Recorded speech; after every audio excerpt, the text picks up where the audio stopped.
Hey everyone, welcome back to my channel. If this is your first time watching one of my videos, my name is Maya Sosa and I hit a fuzzy yellow ball for a living.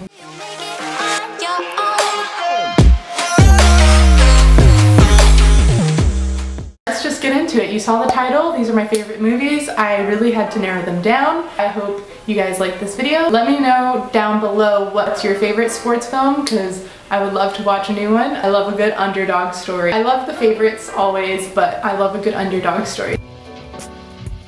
The #1 sports film ever is Rocky. It's just one that you have to, that's just a classic, like off the bat, classic sports film. From there, all the other ones were created. I can't think of any other sports movie before Rocky that is a classic. If I'm missing one, definitely let me know. If you didn't know, the new movie Creed with Michael B. Jordan was a sequel to Rocky, because Rocky fought Creed's dad, and I'm sure if you guys have seen Creed, then you kind of know the story, but if you haven't seen the original and where that story came from, then you can definitely go back and watch that one. So my first favorite serious one, a very Oscar-y one, is Million Dollar Baby. Million Dollar Baby has Hilary Swank, Clint Eastwood, and Morgan Freeman. They're the main characters pretty much of the entire film, but it's pretty cool to see other actors. The actor from The Avengers, Sam, he's a Million Dollar Baby, so it's kind of fun to see them in the beginning of their careers. Clint Eastwood's character's name is Frankie. Hilary Swank's character's name is Maggie. It starts off with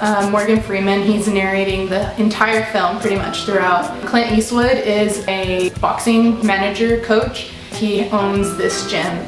And so this random girl comes in one day and is like, I want to be a boxer. Because I know if you train me right, I'm gonna be a champ. The thing is, though, she is like 30 years old, so she's pretty old in the sports world. Clint Eastwood was not having it. He's like, I'm not gonna train you, you're too old. They go through this whole thing of like back and forth. She convinced him to train her. If I take you on, you don't say anything, you don't question me. And I'm gonna try to forget the fact that you're a girl.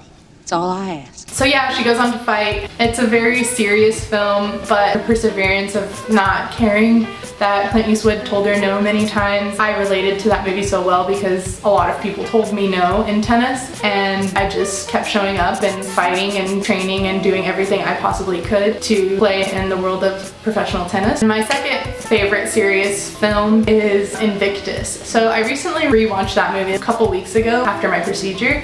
That's kind of what inspired this video, because I was definitely on a sports movie binge, getting a lot of inspiration. They were great to watch while I was recovering from my procedure. Matt Damon's in this movie, and Morgan Freeman is also in this movie. Morgan Freeman plays Nelson Mandela, and Matt Damon plays Francois. It's set in South Africa in 1995, and it's about the Rugby World Cup, and it's after the apartheid, right when Nelson Mandela becomes the president of South Africa. And Nelson Mandela's first year as president, one of the things he realized was how much people love rugby. Rugby.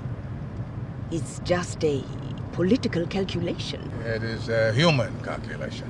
One of the people on Nelson Mandela's team was telling him how many people were going to be watching the Rugby World Cup. It was about 1 billion people that were going to be watching the World Cup. When he was told that, he realized that it was such a great opportunity to come together and really show everyone how great South Africa is and how united they were. He wanted to make sure they were able to do that and show that through the sport and show that to his people and everyone around the world. He reached out to Matt Damon, you know, they both talked and stuff. Basically, what he wanted him to do was to win the Rugby World Cup, which was going to be held in South Africa that year. It was a big year for South Africa. I really love this film.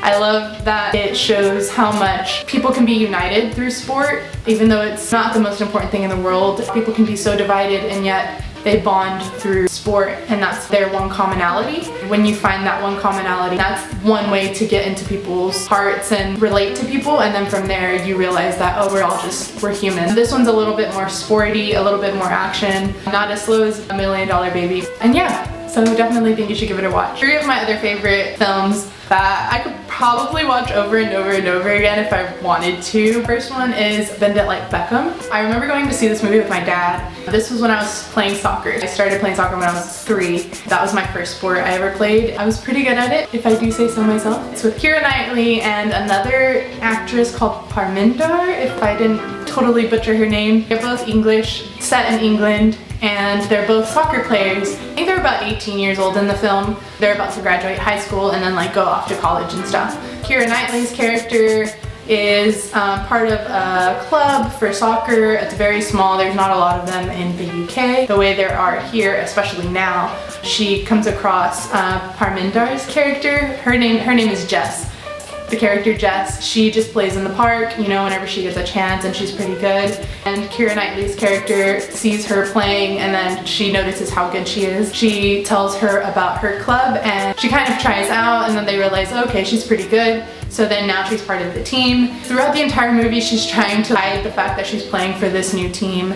Jess's character's parents are very, very strict. I don't want you running around half naked in front of men, huh? She's just supposed to get ready to get married and live that life and have kids and have babies and all of that already at 18. Like, they're already just like getting her ready for that. What family will want a daughter-in-law who can run around kicking football all day but can't make round chapatis? Keira Knightley's parents are pretty supportive of it, especially her dad. Her dad, like, they train in the backyard. They have a goalpost with targets and stuff. That reminds me of my dad and myself. Keira Knightley's mom kind of just wants her to be girly and not so tomboyish, which I don't relate to at all. My mom is totally game for me being tomboy. No boy's gonna want to go out with a girl who's got bigger muscles than him. If she's more interested in playing football right now than chasing boys, well, quite frankly, I'm over the moon about that.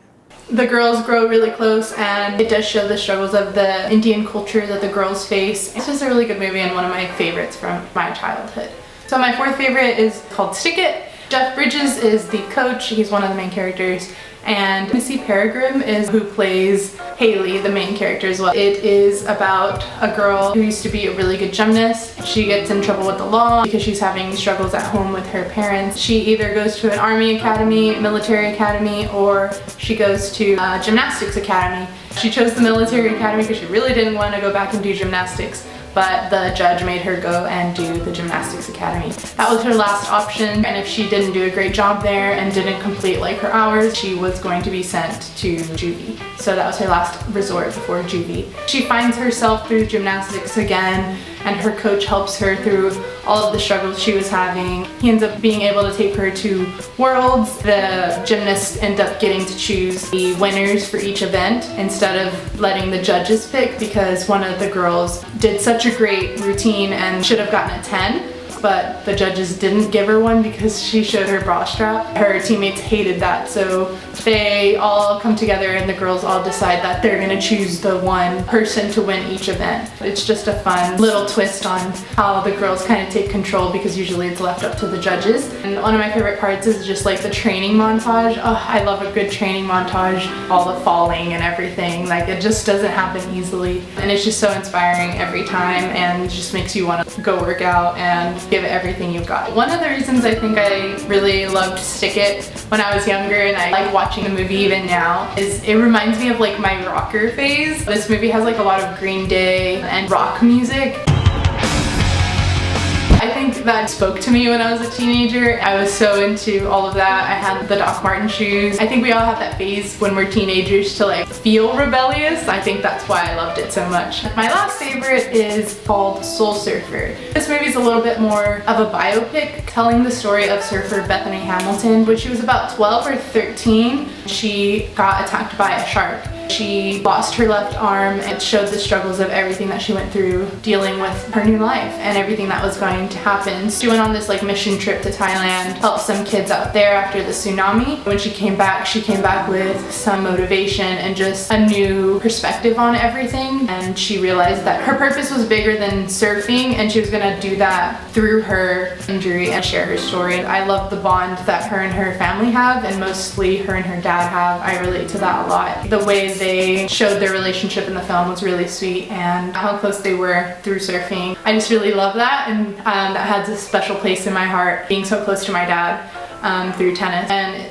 the fact that it's a real person that went through this and is such a light in the world, and she's just so positive. I love sports movies because they're just so inspiring, and they share the story and the struggles that the athletes go through and everything they have to overcome in their sport and in their head, and the perseverance that it takes to accomplish the goals in sports. Yeah, those are my favorite films. If you like this video, make sure to give it a thumbs up down below.